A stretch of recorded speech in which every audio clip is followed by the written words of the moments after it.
about coaching in terms of releasing your professional anxiety and unleashing your greatness, which is amazing. We all want to feel amazing and be great, which is really exciting. So after 35 years as a registered nurse, 16 years as a holistic therapist, you decided to step into the wellness, into the coaching side.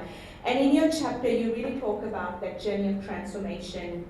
I went through a journey of burnout myself, and stress, and left the work and the way that I was working and finished a counselling postgrad. And that was amazing. And from that though, I realised that nursing and the counselling was sort of helping people who were unwell to get back to normal. Yep. But I really wanted to help people to really move into their potential. So to really move them from being ordinary to extraordinary, and to being able to really love that part of their lives. Because most people in lots of ways are doing well in many areas, but there'll be an area of their life that they're struggling with more. Yeah. And so when we can actually fix that area up and release the judgment, release the criticism from the inside, and actually really see the value of who you really are, then I think you can move into being really full of your own potential. I think the biggest issue that stops people in their tracks is not valuing self. So a lot of people get their value and self-esteem by what they do. So they do and do and do, and especially when you're a caring professional, perhaps a nurse, a teacher, there's so many of these caring industries. You just keep giving and giving, but to the point where it becomes exhausting and that you've got nothing left, and you can become resentful and you become burnt out.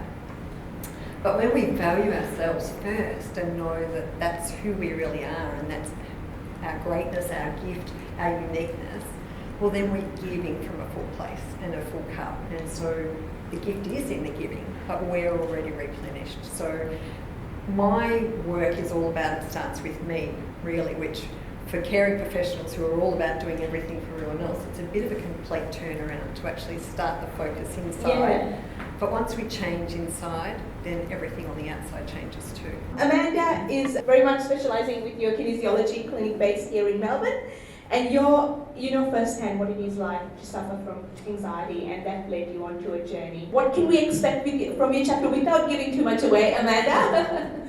I think most people at some point in their life suffer from anxiety. It's one of those things that we're all supposed to suffer from. It's a form to tell us that we're not safe.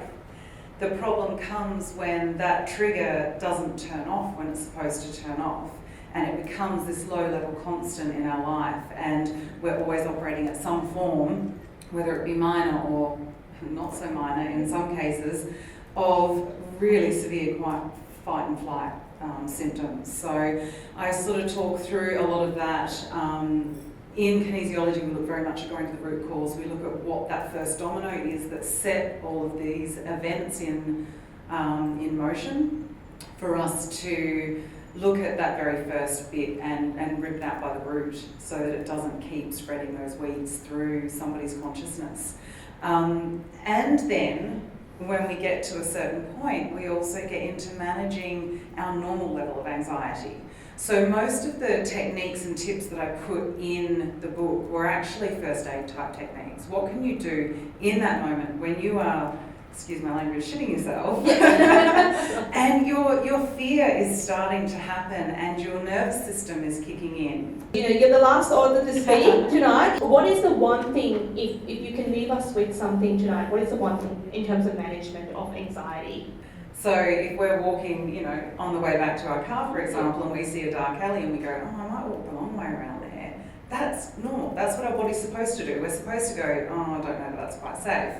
But when that response is kicking off, when you're standing in the line about to order a coffee from a barista and you're having that same fear response, that's when it's getting into that less than normal, and that part of you that is misfiring at the wrong parts. So it's about encouraging people to make friends with their normal anxiety, and also to manage and help them understand the root cause of the misfiring anxiety so that they can live a much more normal life. So in the book there's 11 authors. We have apologies from a few authors. So Alina isn't here tonight, and Alina is actually from Perth, WA. So she's a registered nurse herself, and she's got The Happy Nurse, which is a podcast as well as an online series. And so she's very passionate about working with nurses to help them avoid burnout, and if they have gone down that path due to serving with all their heart and soul, then she's there to help them and guide them. And then lucky last, we have Donna, a soldier that is based here in Melbourne. Donna is a holistic counsellor and working around coaching people overcome anxiety. So that brings us to the conclusion of hearing from our authors. Karen had the privilege of editing this whole book, and I would love to invite you to the front, Karen, to just say some closing words before we congratulate all our authors.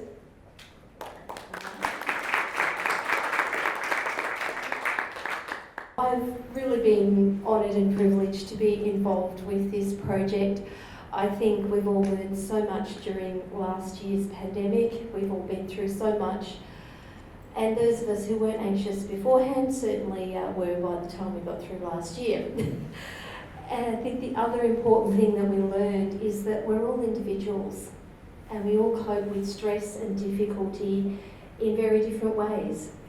There's no one-size-fits-all solution. We all have different stresses, different family situations, different work problems, and there's not one cookie-cutter approach that's going to work for everybody. So this book is the perfect answer.